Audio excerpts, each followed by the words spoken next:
ও সাবেক সেতুমন্ত্রী ওবায়দুল কাদেরের ব্যক্তিগত সহকারী পিএ আব্দুল মতিনকে আটক করেছে আইন শৃঙ্খলা রক্ষাকারী বাহিনী। সোমবার ভোরে কেরানীগঞ্জ মডেল থানাধীন শাক্তাই ইউনিয়নের চর ওয়াশপুর গ্রামের একটি বাড়িতে অভিযান চালিয়ে তাকে আটক করা হয়। বাড়িটি মতিনের স্ত্রীর নামে কেনা। আব্দুল মতিন বরিশালের মেহেন্দিগঞ্জ থানার চর খাকাকাটা গ্রামের খলিলুর রহমানের ছেলে। তিনি ওবায়দুল কাদেরের ব্যক্তিগত সহকারীর পাশাপাশি ঢাকা মহানগর উত্তর আওয়ামী লীগের বন ও পরিবেশ বিষয়ক সম্পাদক। জানা গেছে রোববার বিকেল 5টায় আব্দুল মতিন ওই বাড়িতে অবস্থান করছেন এমন গোয়েন্দা তথ্যের ভিত্তিতে আইন শৃঙ্খলা বাহিনীর সদস্যরা বাড়িটি ঘিরে রাখে। পরবর্তীতে তার অবস্থান নিশ্চিত করে বাড়িতে অভিযান চালিয়ে তাকে আটক করা হয়। কেরানীগঞ্জ মডেল থানার অফিসার ইনচার্জ সৌরভ আল হোসেন বিষয়টি নিশ্চিত করে জানান, 5 আগস্ট সরকার পতনের পর থেকে আব্দুল মতিন আত্মগোপনে ছিলেন। তাকে আটক করে থানা হাজতে রাখা হয়েছে। তার বিরুদ্ধে আইনানুগ ব্যবস্থা নেওয়া হবে।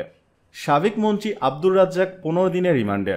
টাঙ্গাইলে পৃথক 2টি হত্যা মামলা সহ 3টি মামলায় সাবেক কৃষিমন্ত্রী ও আওয়ামী লীগের সভাপতি মণ্ডলের সদস্য মোহাম্মদ আব্দুর রাজ্জাককে গ্রেপ্তার দেখানো হয়েছে। পরে ওই 3টি মামলায় আব্দুর রাজ্জাকের 5 দিন করে মোট 15 দিনের রিমান্ড মঞ্জুর করেছেন আদালত। সোমবার বিকেল 3:30টার দিকে মোহাম্মদ আব্দুর রাজ্জাককে কড়া নিরাপত্তার মধ্য দিয়ে টাঙ্গাইল জেলা কারাগার থেকে চিফ জুডিশিয়াল ম্যাজিস্ট্রেট আদালতে আনা হয়। এ সময় তার বিচারের দাবিতে বিএনপি বৈষম্য বিরোধী ছাত্র আন্দোলনকারী এবং গণ অধিকার পরিষদ ও জামায়াত ইসলামের নেতাকর্মীরা বিক্ষোভ করেন। বিক্ষোভকারীরা আব্দুর রাজ্জাকের দিকে ডিম ছুড়ে মারেন। আদালত সূত্র জানায়, আব্দুর রাজ্জাককে প্রথমে মধুপুর আমলি আদালতে হাজির করা হয়। সেখানে তাকে গত 4 আগস্ট মধুপুর উপজেলা সদরের বৈষম্য বিরোধী ছাত্র আন্দোলনকারীদের ওপর হামলার মামলায় গ্রেপ্তার দেখানো হয়। সেই সঙ্গে তাকে 7 দিনের রিমান্ড নেওয়ার আবেদন করে পুলিশ। শুনানি শেষে ওই আদালতের বিচারক অতিরিক্ত chief judicial magistrate Mahmudul Mohsin তার 5 দিনের রিমান্ড মঞ্জুর করেন। আক্তার হোসেনকে উপদেষ্টা করতে 24 ঘন্টার আলটিমেটাম।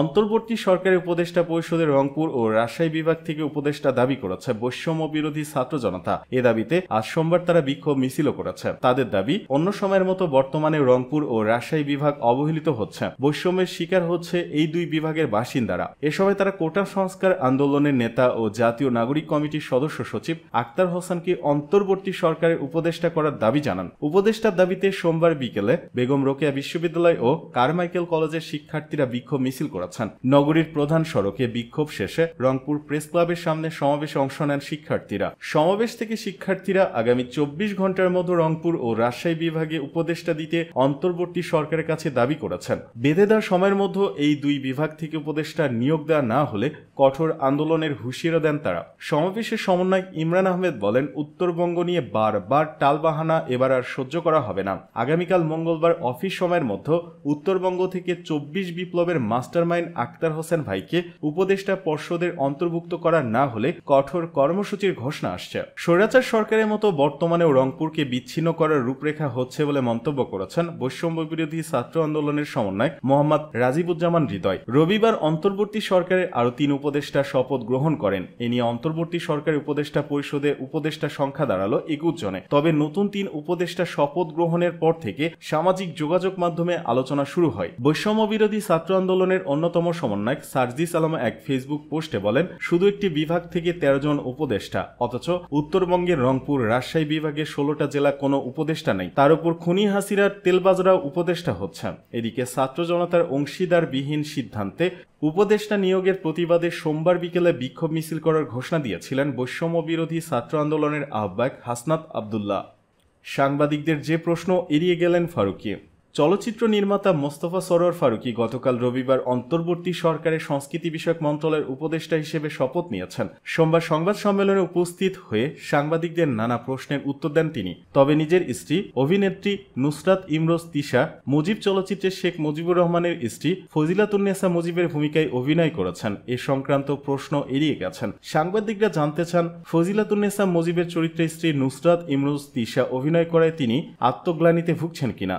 জবাবে মোস্তফা সরোয়ার ফারুকী বলেন, আমি উস্কানিমূলক কোনো প্রশ্নের উত্তর দিতে চাই না। নর্মাল প্রশ্ন থাকলে যে প্রশ্নই আপনি জানতে চান। শিল্পকলা একাডেমিতে নাটক করতে বাধা দেয়া এবং সংস্কৃতি ও মুক্তিযুদ্ধ নিয়ে উগ্রবাদী তৎপরতার বিষয়ে আরেক প্রশ্নের জবাবে তিনি বলেন, এটা পরিষ্কার একটি পরিকল্পনার অংশ। এটা বাংলাদেশকে অস্থিতিশীল করার পরিকল্পনা। এটা বোঝার মতো সক্ষমতা আমাদের আছে। সাংস্কৃতিক বিষয়ক উপদেষ্টা বলেন, যারা জুলাই গণহত্যা চালিয়েছে সেই ফার্স্ট হ্যান্ড অপরাধীদের বিচারের সরকার উদ্যোগী হয়েছে। এখন ফার্স্ট হ্যান্ড অপরাধীকে বাঁচানোর জন্য ফোর্থ গ্রেড ফিফথ গ্রেড অপরাধীরা বিশৃঙ্খলা সৃষ্টির চেষ্টা করছে। শিল্প সংস্কৃতির কেউ যদি পতিত ফ্যাসিস্টের হয়ে ভিকটিম খেলার চেষ্টা করেন তাহলে ফিফথ গ্রেড অপরাধীকে হয়তো আগে ধরা হবে। সংস্কৃতি মন্ত্রণালয়ের দায়িত্বভার গ্রহণের বিষয়ে ফারুকী বলেন, প্রাথমিকভাবে একাডেমির প্রধান এবং অংশীদার সবার সঙ্গে বসে সবার পরামর্শে 3 মাসে কিভাবে দৃশ্যমান পরিবর্তন আনা যায় এবং 1 বছর মেয়াদে কেমন প্রকল্প বাস্তবায়ন করা যায় যা সংস্কৃতি অঙ্গনে বড় ধরনের পরিবর্তন আনবে সে বিষয়ে আলোচনা করবেন।